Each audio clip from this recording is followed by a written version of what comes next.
Welcome to national rankers. मैं हूं आभा गुप्ता सेरीवाल और हम पढ़ रहे हैं क्लास 12 का अकाउंट, जिसमें चैप्टर 9 ऋण पत्रों का निर्गमन से संबंधित कुछ थ्योरी हम पढ़ रहे हैं। ऋण पत्रों का निर्गमन कंपनी के द्वारा अंशों की भांति ही किया जाता है। जब भी कंपनी को दीर्घकालीन ऋण की आवश्यकता होती है तो वो ऋण पत्रों का निर्गमन करती है। ऋण पत्रों का निर्गमन कंपनी सममूल्य पर, प्रीमियम पर और भट्टे पर भी कर सकती है। अब हम पढ़ रहे हैं कंपनी द्वारा ऋण पत्रों का भट्टे पर निर्गमन।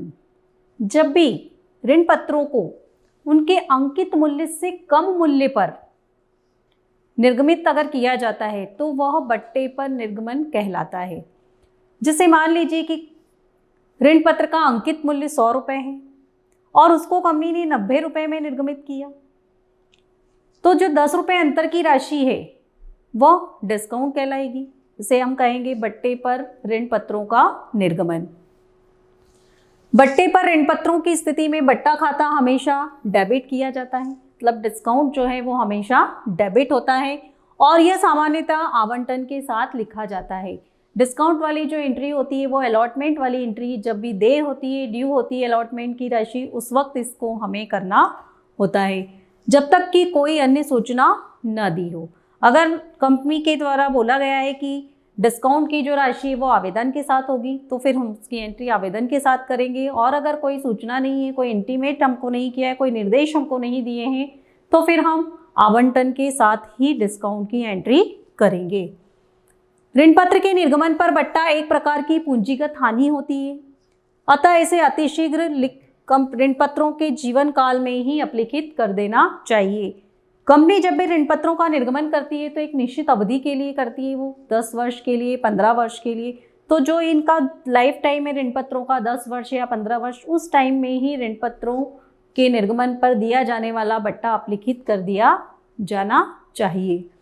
भट्टे की राशि कंपनी के चिट्ठे में संपत्ति पक्ष में नॉन करंट असेट्स गैर चालू संपत्तियां के शीर्षक में और गैर चालू संपत्तियों अदर नॉन करंट असेट्स के उप शीर्षक में दर्शाई जाती हैं।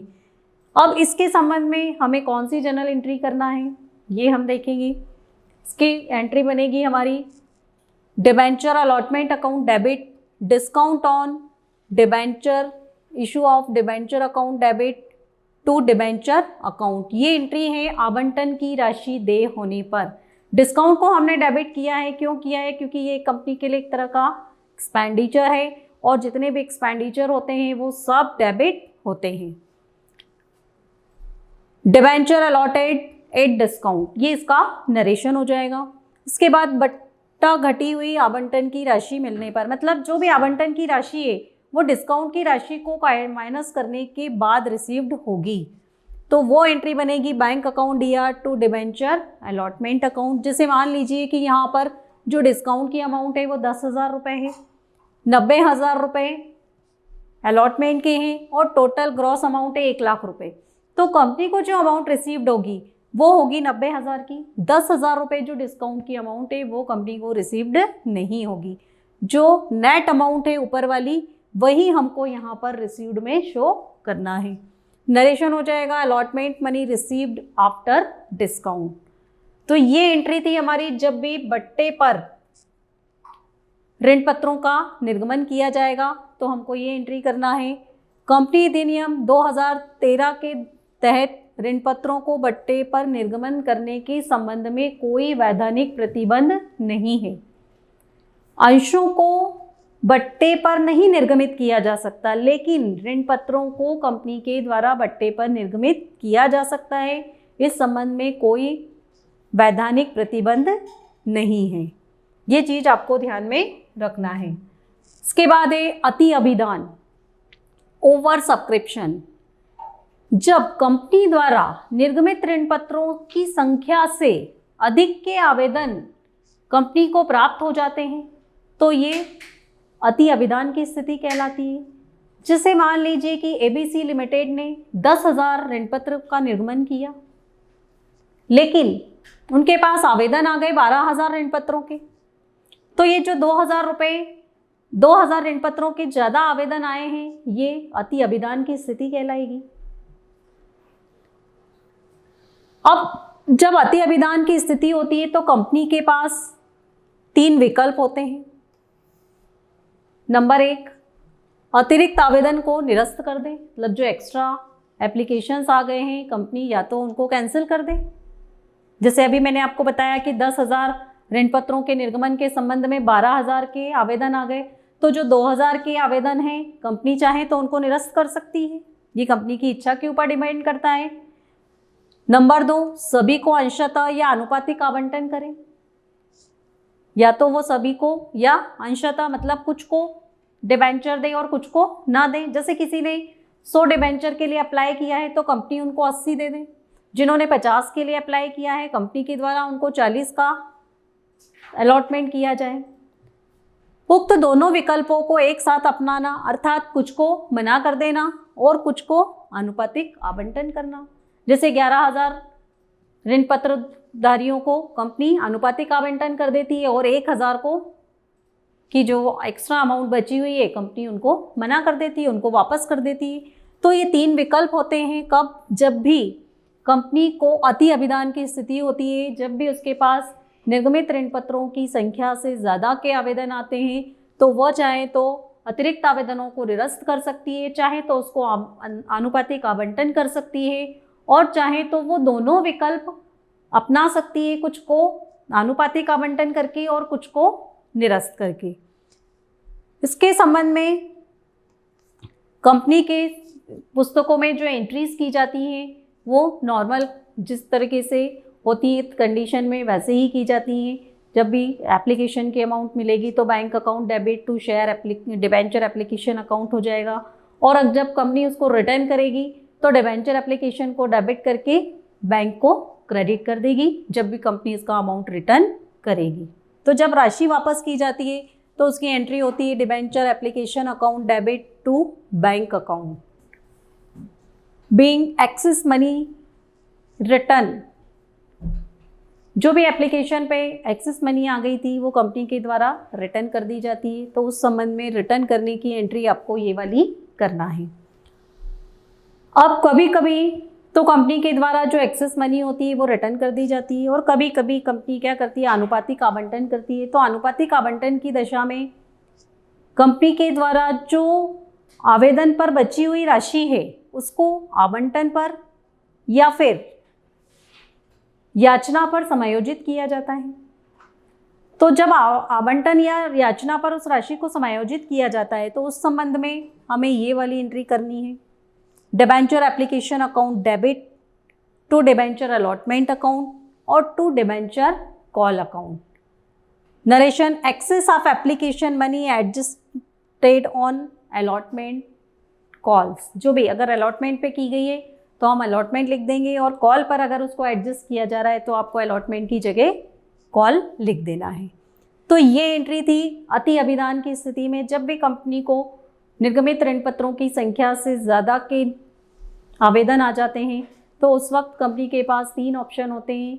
नंबर 1, या तो अतिरिक्त राशि को वापस कर दे या फिर जो भी अतिरिक्त आवेदन आए हैं उनको आनुपातिक आवंटन करे, या फिर दोनों विधि को वो अपनाए, कुछ को आनुपातिक आवंटन करे और कुछ का अमाउंट निरस्त कर दे। तो दोनों कंडीशन में ये एंट्री आपको बनाना है। इसके बाद ऋण पत्रों पर अग्रिम याचना। जब भी कंपनी द्वारा जो भी किश्तें हैं कंपनी ने मांगी नहीं है लेकिन फिर भी अंशधारी के द्वारा ऋण पत्रधारी के द्वारा उसका भुगतान कंपनी को पूर्व में ही कर दिया जाता है, एडवांस में कर दिया जाता है, तो वो अग्रिम याचना की स्थिति बनती है, वो अग्रिम याचना कहलाती है। जब ऋण पत्र धारकों से ऋण पत्रों की राशि देय होने के पहले ही प्राप्त हो जाती है तो इसे ऋण पत्रों पर अग्रिम याचना कहा जाता है। अंतिम याचना की राशि यदि अंतर्नियम में व्यवस्था हो तो संचालकों की सहमति होने पर उसमें ब्याज दिया जा सकता है। जब भी कंपनी को कॉल इन एडवांस मिलती है, अग्रिम याचना प्राप्त होती है तो कंपनी उसके ऊपर ब्याज देती है। इस संबंध में निम्न प्रविष्टि की जाती है। अग्रिम याचना की राशि प्राप्त होने पर पहली एंट्री होती है bank account debit to call in advance account. Being call paid in advance, जो भी एडवांस अमाउंट आ गई है उस राशि से इस एंट्री को किया जाता है। फिर अग्रिम याचना की राशि पर ब्याज का भुगतान करने पर, अगर कंपनी अग्रिम याचना की राशि पर ब्याज का भुगतान करती है तो उसकी एंट्री बनेगी interest on call in advance account debit to bank account being interest paid on amount on call in advance, मतलब कॉल इन एडवांस की अमाउंट पर इंटरेस्ट दिया गया। कंपनी ऋण पत्र पर प्राप्त अग्रिम याचना की राशि को चिट्ठे के दायित्व पक्ष में प्रदर्शित करती है, क्योंकि ये कंपनी को एडवांस में ही रिसीव्ड हो जाती है। ऋण पत्रों पर अवशिष्ट याचना, सामान्यतः ऋण पत्रों की राशि का भुगतान करने की सुविधा कंपनी किश्तों में प्रदान करती है, लेकिन फिर भी कुछ आवेदक ऐसे होते हैं, कुछ ऋण पत्रधारी ऐसे होते हैं जो कंपनी द्वारा मांगी गई राशि का भुगतान नहीं करते हैं, तो उसे अवशिष्ट याचना कहा जाता है, कॉल इन एरियर। ऋण पत्रों की अदत्त याचना राशि के लिए पृथक से कोई खाता नहीं बनाया जाता है, लेकिन संबंधित किश्त में ही बाकी बनी रहती है। ऋण पत्रधारी बकाया किश्त की राशि का भुगतान बाद में कर सकता है, मतलब इसके लिए कोई अलग से अकाउंट नहीं खोला जाता है। जो भी जिसकी भी किश्त होती है, जैसे मान लीजिए आवंटन की राशि का उसने भुगतान नहीं किया, प्रथम याचना की राशि का भुगतान नहीं किया, तो उसी में उसका लेखा कर दिया जाता है कॉल इन एरियर के नाम से। फिर ऋण पत्रधारी जब बाद में उस राशि का भुगतान कर देता है तो कंपनी के द्वारा उसको क्रेडिट करके इसका लेखा पूरा कर दिया जाता है। पार्षद अंतर नियम और निर्गमन की प्रक्रिया के अनुसार अवशिष्ट याचना पर ब्याज लिए जाने का प्रावधान है। जिस तरह से कंपनी अग्रिम याचना पर ऋण पत्रधारी को ब्याज देती है, उसी तरह से अवशिष्ट याचना मतलब कॉल इन एरियर पर ब्याज भी लेती है। या तो पार्षद अंतर नियम में इसकी व्यवस्था होती है, इसके संबंध में सारे नियम और शर्तें दिए होते हैं, या फिर प्रविवरण में भी इसका उल्लेख कंपनी के द्वारा किया जा सकता है। यदि अवशिष्ट राशि के ब्याज के संबंध में कोई भिन्न सूचना नहीं दी है तो ब्याज नहीं लिया जाता है। इसके संबंध में एंट्री देखिए आप, मांग पर बकाया राशि प्राप्त न होने पर, जब आवंटन या कॉल दोनों में से कुछ भी हो सकता है वो, तो ना उस पर कंपनी के द्वारा राशि मांगी गई है लेकिन ऋण पत्रधारी के द्वारा उसका भुगतान नहीं किया गया है, तो ऐसी दशा में एंट्री बनानी है आपको bank account debit calls in arrear account debit to debenture allotment oblique call account.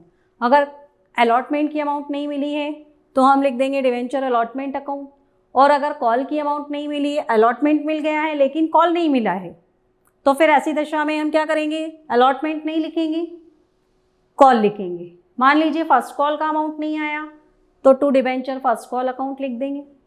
Second call का अमाउंट नहीं मिला तो to debenture second and final call लिख देंगे। Narration being debenture call money received. फिर मांग पर बकाया राशि पर ब्याज प्राप्त होने पर, अगर कंपनी के अंतर नियमों में प्रावधान है कि अवशिष्ट याचना पर ब्याज लिया जाए, उसमें कुछ निश्चित प्रतिशत दिया गया है, तो कंपनी उस निश्चित प्रतिशत से अवशिष्ट याचना पर ब्याज की मांग करती है, और जब ब्याज की मांग करने के बाद ब्याज की राशि प्राप्त हो जाती है तो उसकी एंट्री बनेगी bank account debit to interest on calls in arrear account. Narration being interest received on calls in arrear. तो ये एंट्री थी हमारी अवशिष्ट याचना की। जब भी अवशिष्ट याचना होती है तो आपको ये एंट्री करना है, और उसके ऊपर अगर ब्याज कंपनी को प्राप्त होता है तो आपको बैंक अकाउंट को डेबिट करके इंटरेस्ट को क्रेडिट कर देना है। Thank you.